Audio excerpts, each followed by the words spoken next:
Salut à tous, bienvenue dans le Talk 360. Cette semaine, on parle de la question qui est sur toutes les lèvres. Qui, du Maroc ou des Américains, va avoir l'autorisation d'organiser la Coupe du Monde 2026? Ce sera la première à 48 équipes. On va tenter d'y voir plus clair avec Xavier Sanchez. C'était une voix, c'est maintenant un visage. Mars Attack, ça va? Ça va, merci de m'avoir donné un visage. Marba. Et Mar Bassine Ndiaye du 360 Africain, ça va? Bonjour. Bonjour David. Alors les amis, dans moins d'une semaine, c'est le vote. À quoi faut-il s'attendre? Tout simplement, mercredi 13 juin, le congrès de la FIFA va voter. Qui aura l'organisation de la Coupe du Monde? Pour être objectif, ce sera difficile que le Maroc ait toutes les voix nécessaires. Pourquoi? 104 voix, je crois. Il y a 207 104 voix minimum. Ouais. 104 voix minimum. Pourquoi? Pourquoi? Parce que tout simplement, c'est une question de géopolitique avant tout. Aujourd'hui, on sait que la plupart des pays vont voter suivant l'influence des candidats. Alors ça, c'est une supposition. Pour l'instant, on n'en sait rien, Xavier. Oui, il y a l'aspect de la menace. Moi, j'appelle ça carrément du chantage, la tweeto-diplomatie de Trump. Il y a aussi la diplomatie qu'on ne voit pas de la puissance américaine. Parce qu'on ne parle même plus de Canada-Mexique, c'est surtout les États-Unis qui ont 80% des matchs, etc. Mais moi, je pense que ces menaces peuvent être contre-productives. On dirait que c'est plus les fédérations qui votent, c'est les pays qui donnent les consignes à leurs fédérations. Normalement, c'est interdit, ce qui n'est pas légal au niveau de la FIFA. Voilà. Mais bon, Infantino ne dit rien, la FIFA ne dit rien sur ça. Ça me gêne aussi un peu. Mais je pense pas que ces menaces puissent avoir énormément d'effets. Je pense qu'on a toutes nos chances. Parce que les Américains, les aides qu'ils donnent, c'était le tweet de Trump, les aides qu'ils donnent aux pays, ils doivent les donner qu'ils aient la Coupe du Monde ou pas, parce qu'on ne donne pas gratuitement. Oui, c'est ça, il y a toujours ils ont des intérêts derrière. Qu'est-ce que tu penses du processus, toi, du nouveau processus de la FIFA, avec donc une commission d'évaluation des candidatures, puis un vote démocratique? Bon, la commission d'évaluation, je ne suis pas tout à fait contre, parce que c'est normal quand même que l'on puisse savoir quels sont les moyens dont dispose le pays candidat. Parce que l'organisation de la Coupe du Monde, comme tous les grands événements sportifs, les Jeux Olympiques, etc., c'est quand même beaucoup de logistique, c'est des hôtels, c'est des infrastructures sportives, c'est des infrastructures de transport, etc. Ça nécessite quand même que les autres pays qui votent aient une idée plus ou moins. Or, les autres pays qui votent, parce qu'il y a tout le monde qui vote. Avant, il n'y avait que quelques confédérations qui votaient. Mais aujourd'hui, il y a quelques personnes qui votaient, ils étaient une quinzaine.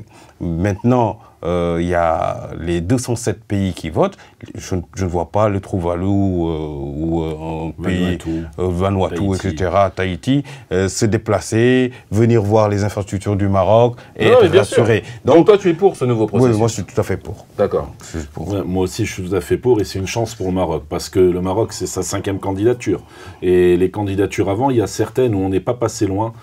USA 94, je crois que on avait 7 voix contre 12, quelque chose comme ça, voire plus, et la dernière, Afrique du Sud, 14 à 10. Exact. Et on sait dans quelles conditions ces voix ont été prises, on l'a su après, il y a eu des revirements de situation au dernier moment, et certaines voix disent que ce mondial, en fait, était pour le Maroc. D'ailleurs, les 5 voix africaines avaient voté pour le Maroc, les 5.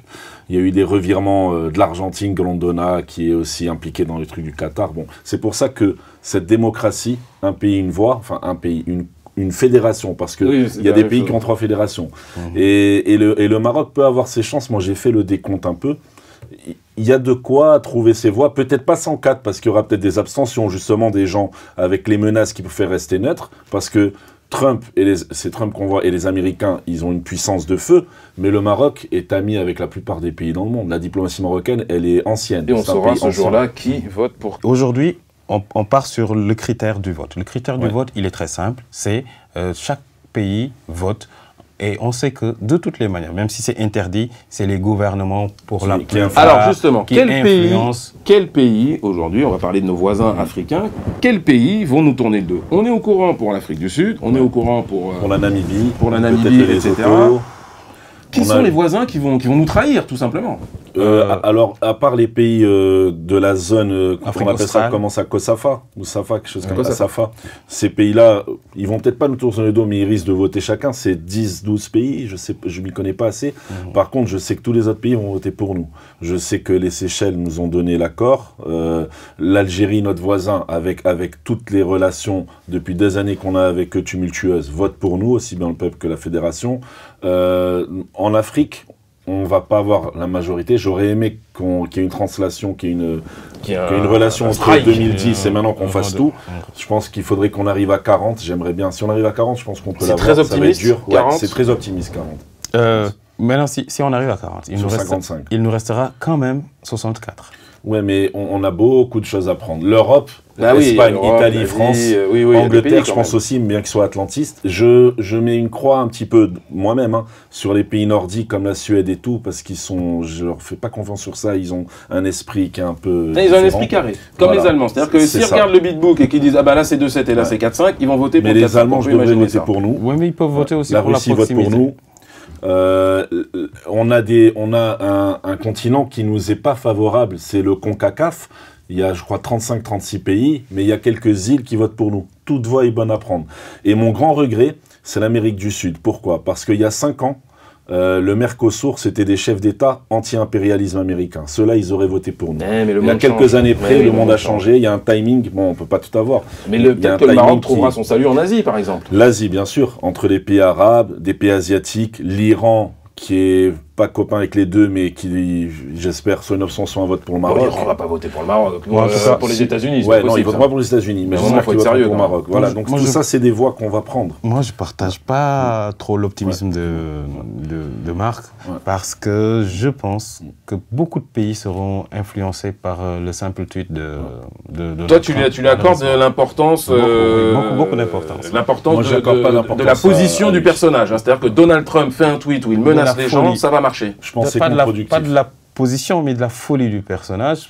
C'est un gars qui est capable de faire mal juste parce qu'il a envie de faire mal. Mais est-ce que c'est pas juste une posture, ce tweet? Bien sûr. Parce que finalement, on se doute bien que Donald Trump va pas mettre ses menaces à exécution. Il est toujours comme ça. Il est toujours, il rentre dedans et après il discute. Ben, je te donne une preuve. Le dernier vote à l'ONU où tous les pays ont voté contre les États-Unis, il n'y a pas eu de représailles contre personne. Ils vont pas faire de représailles contre 100 votants. Ouais, c'est ça, pour la capitale, exactement. Et autre chose, Kim Jong-un, la Corée du Nord, il le traitait de Rocketman, chose comme la diplomatie. Finalement, il va lui serrer la main.